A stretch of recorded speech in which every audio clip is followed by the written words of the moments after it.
Hello everyone, welcome back to another video.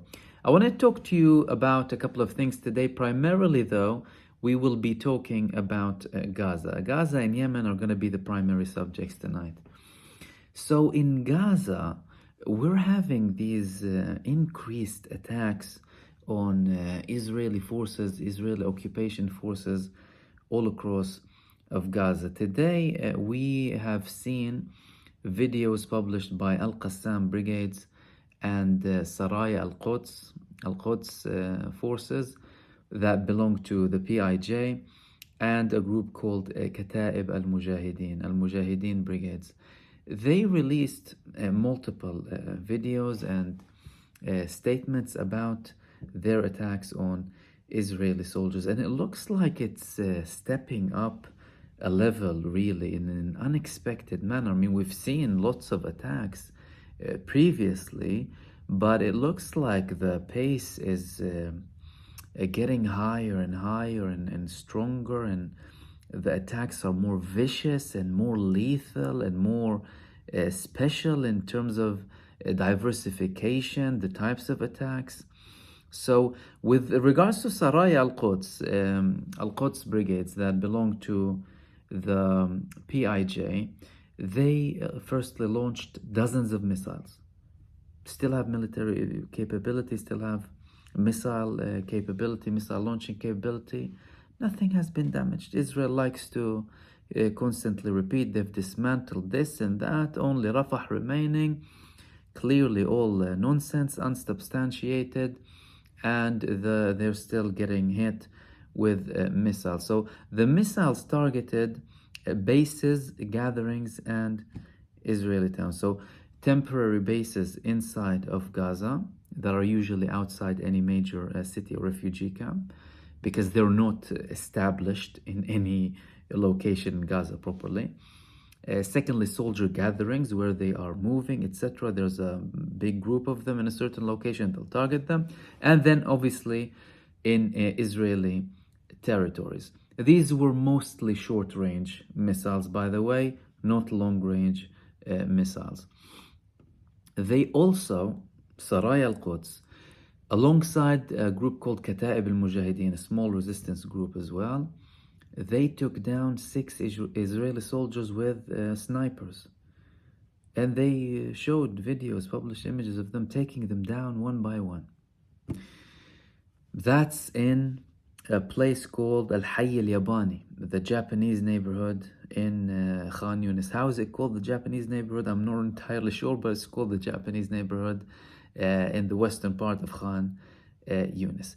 Which leads us to Al-Qassam brigades. So Al-Qassam brigades, they took down at least 3 soldiers who were hiding in a house in Khan Yunis with a TBG missile. They took down a tank with Yasin 105, and this is very interesting, by the way, they also attacked a soldier carrier with a Yasin 105 missile and destroyed it.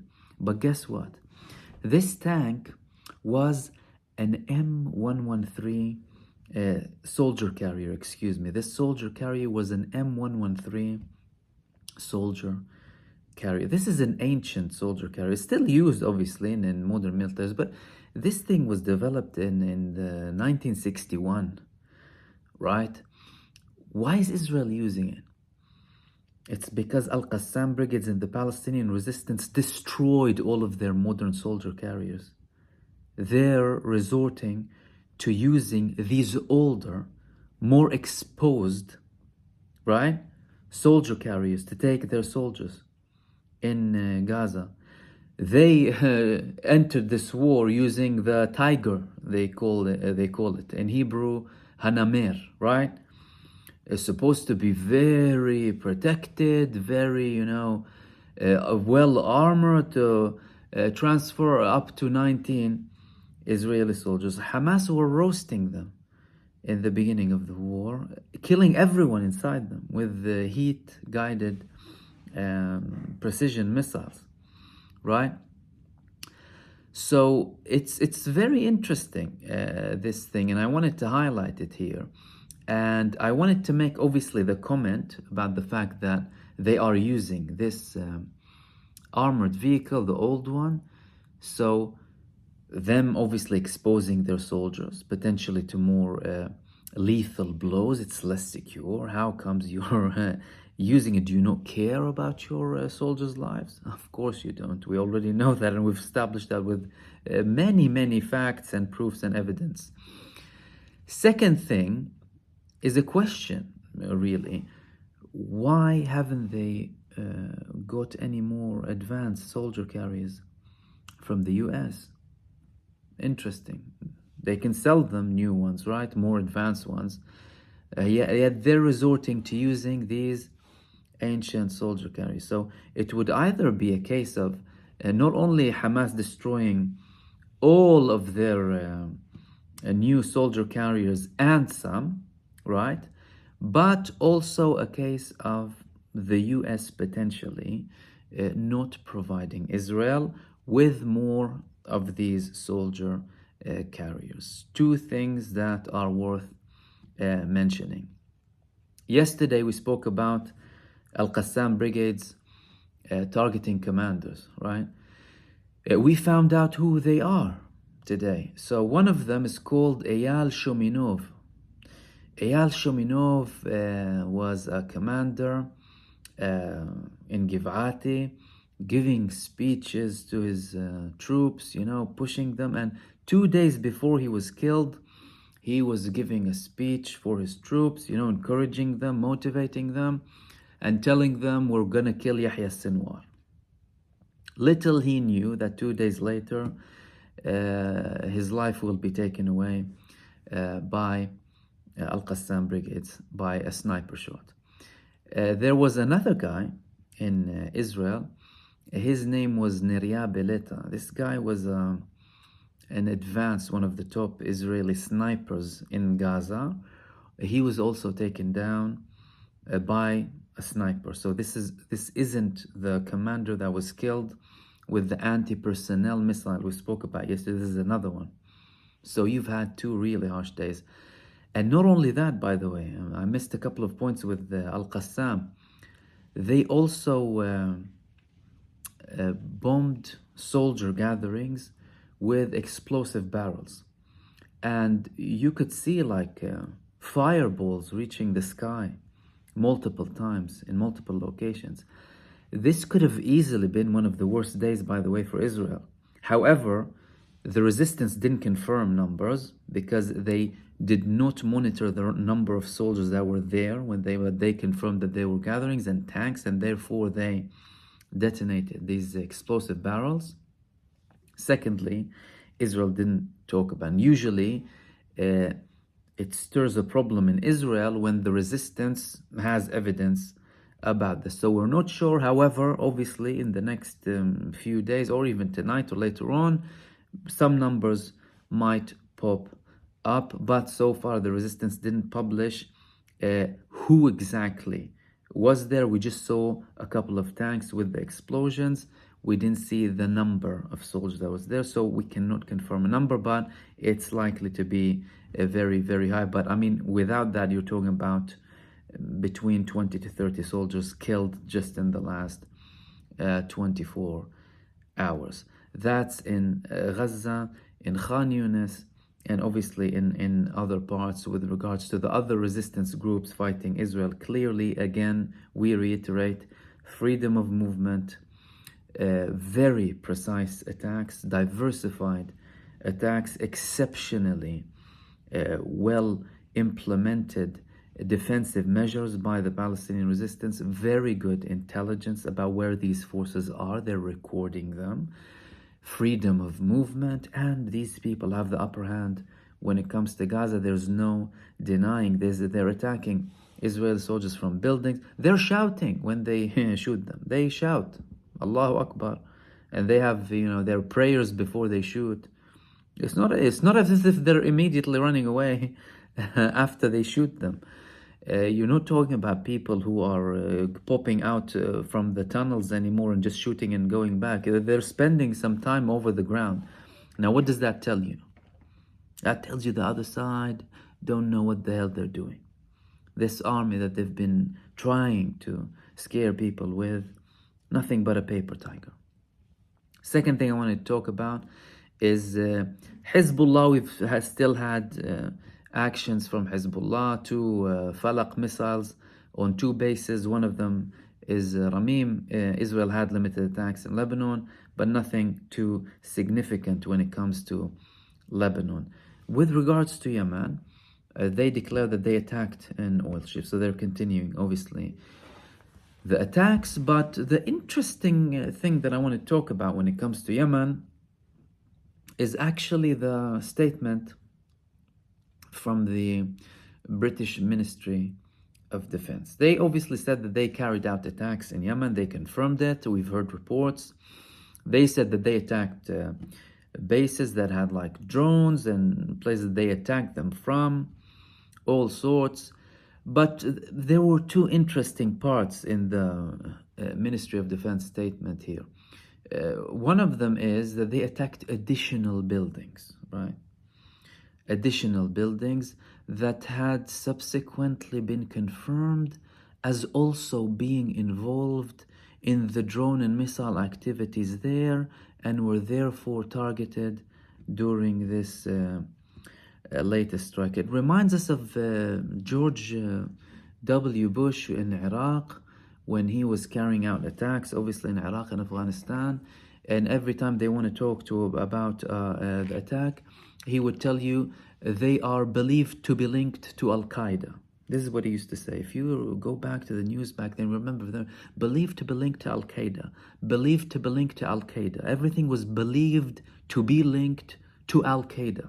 So they believe that it's linked to a certain group. That's based on belief, right? So you attack based on belief, maybe. Yeah, we don't know, can't confirm. So the Ministry of Defense here in Britain, it's resonating really with the same tone that they had, or at least George Bush had, when they were in Iraq and Afghanistan.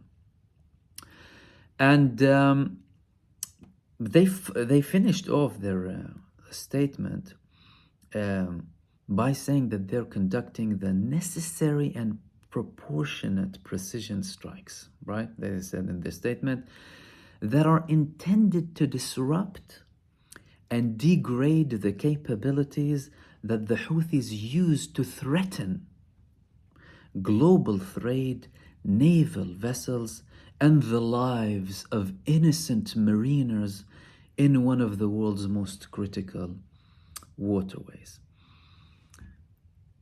And they also added, no, not just that, right? Even though you have to take a breath after you listen to these things sometimes.